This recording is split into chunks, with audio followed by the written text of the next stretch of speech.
the final topic of this chapter is how to deal with noise.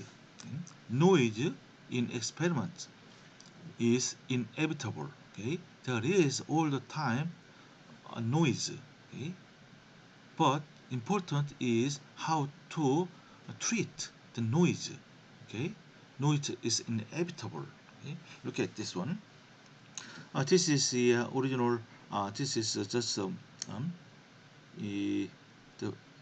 one scan spectrum. Okay, it's quite noisy. Okay, you can know that, oh, the actual spectrum is like that. Okay, but this is a noise. Okay. But if we present this noise spectrum, yeah, for publication, and then you may be rejected, and then reviewer will answer, oh, do the experiment again and get the much nicer spectrum. All right. So you have to know how to deal with noise. The direct um, idea is signal averaging. Okay, signal averaging means that you uh, measure the same spectrum, again and again and again. Okay, and then you add them up, and then divide by the number of spectrums. So noise here is a random noise. Okay, so it is statistically treatable.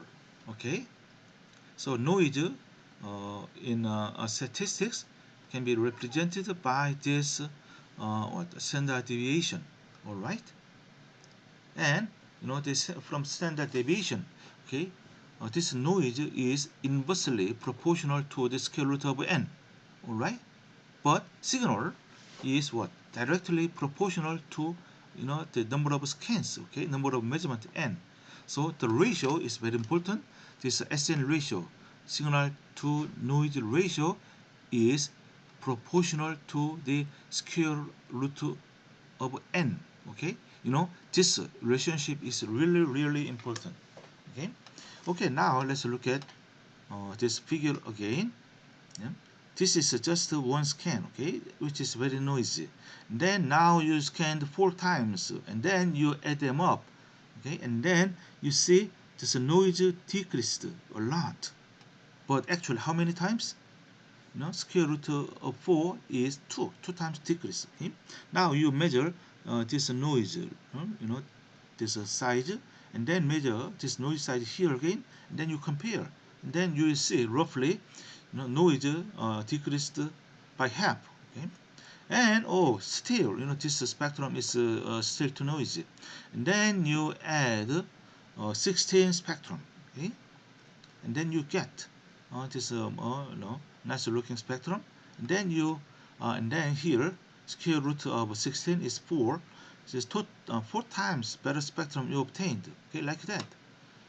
If you scan 256 times, then this spectrum is quite good.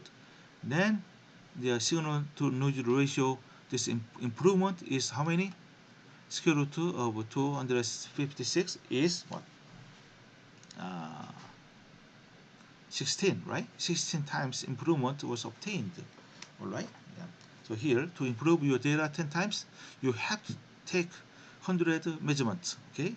It that is usually takes a long time with ordinary spectrophotometer. Okay, with ordinary spectrometer, scanning, many times, 100 times. Sometimes you may need 1,000 times, right? That's almost impossible with ordinary spectrometer.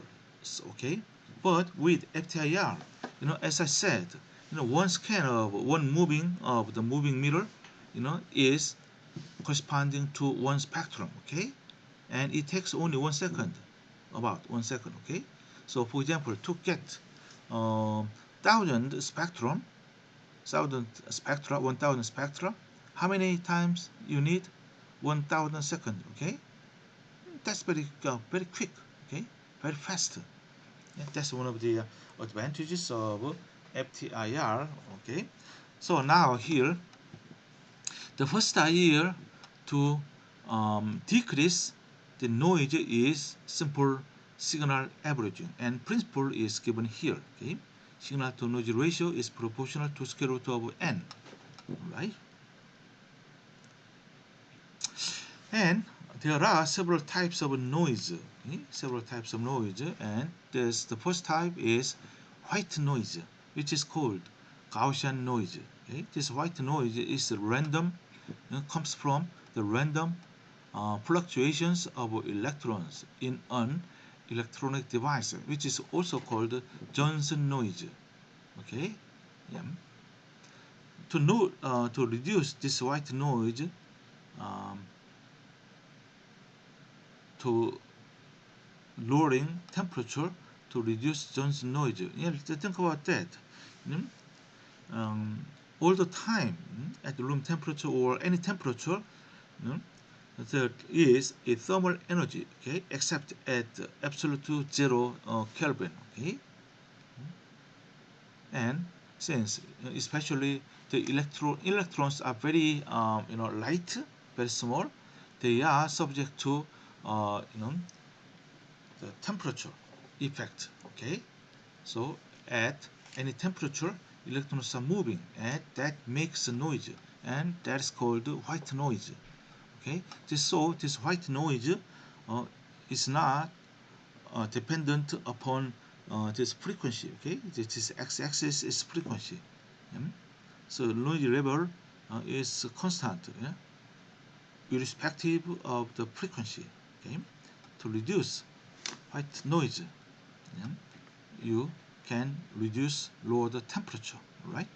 And there is another type of noise. This 1 over f noise, and that is called drift. Okay, drifts arises from codes such as slow changes in instrument components with the temperature and uh, age or variation of power line voltage to an instrument. Okay, this 1 over f noise is uh, usually there. Why 1 over f noise? Because this noise is highest at very low frequency. Okay, if you decrease f, 1 over f increases, right? That's why this noise is called 1 over f noise. So if you are working at high frequency, this region, and then you don't have to worry about this 1 over f noise. Okay, the cause of this noise are many. Okay, are many. For example, your instrument itself may change. The performance may change with time, or your the building. Okay, building may be moving with a very low frequency. Okay, or if you are in Thailand, maybe the elephants are walking outside of your building, and then you know that also makes this kind of on over F noise. All right, yeah. So what treating this one over F noise is very simple. As I said, you are working at this high frequency region. And another noise is line noise. Okay, that is called interference. Okay? Line noise. In every building there is a power line. In our country, the power line, the AC, the AC electricity is you know, comes to our building, and its frequency is 60 hertz. Okay, so if you are working at the 60 hertz, and then there will be a very sharp noise. Okay? That's the frequency of no, the 60 hertz transmission line. Okay? And the 2 times of 60 hertz is 120. Yeah? That also there is another noise. All right? Yeah.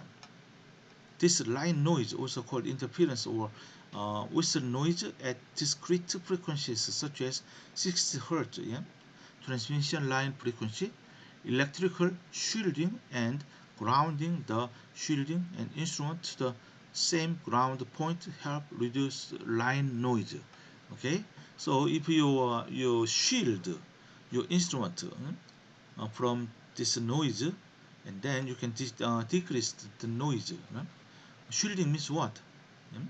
You simply uh, protect your instrument from the electromagnetic interference. You put uh, you put your instrument inside the cage. That's called a Faraday cage. Okay, or I think the best way is to avoid these frequencies. Okay, these frequencies. So you are working at this frequency in between of this noise frequencies. Okay, and then you don't have to worry about this line noise, or you can do the electrical shielding or grounding. Okay, and then you can reduce this type of noise. Okay. And another way to reduce noise is that you design this double beam instrument. Okay, this low noise spectrophotometer. Okay, let's take a look at this configuration. So light comes from this left side, and then it is split into two. One beam pass through this beam splitter, and one beam is reflected from this beam splitter upward, and then it again reflected by this mirror and pass through this reference cell. Okay, and then it is detected by this detector, and there's another beam. Yeah, the transmitted beam now pass through the sample cell, and then it is also detected, and uh, uh, at this here, and this one. This sample, this what the response minus and reference response is recorded here, and the difference. Okay, yeah. Here is the example. This is the reference spectrum with respect to the wavelengths. Okay, here, and it's very noisy. Okay, and your sample spectrum is also very noisy. Yeah, and then you don't see any difference. But if you subtract this reference response from the sample response, and then you get this very nice, nice looking spectrum. Okay, the beauty of this type of spectrophotometer is that the sample and noise you can detect at the same time. Okay, here look at that. The same light is split. Okay, here. So this one, the light passing through the sample also contains exactly the same noise as the what the this another beam is passing through this reference cell. Okay, there is no time difference. Okay, at the same time you measure these two spectra, and then you get the subtraction. All right, yeah. Here is the explanation, right? That's the another very good way to reduce noise. All right. Yeah, this is end of chapter 19. Oh, I'm sorry. Yeah, here's another example. Look at that. Yeah, this is a spectrum of 2 nanomolar Nile blue. Yeah, this is kind of a dye molecule. Okay, the concentration is 2 nanomolar. Okay, in methanol. And look at that. This is spectrum A was obtained with commercial spectrophotometer, and it is quite noisy, right? And you see the observance difference is very small, 0.001. Okay, this distance correspond to this difference in observance. But when you used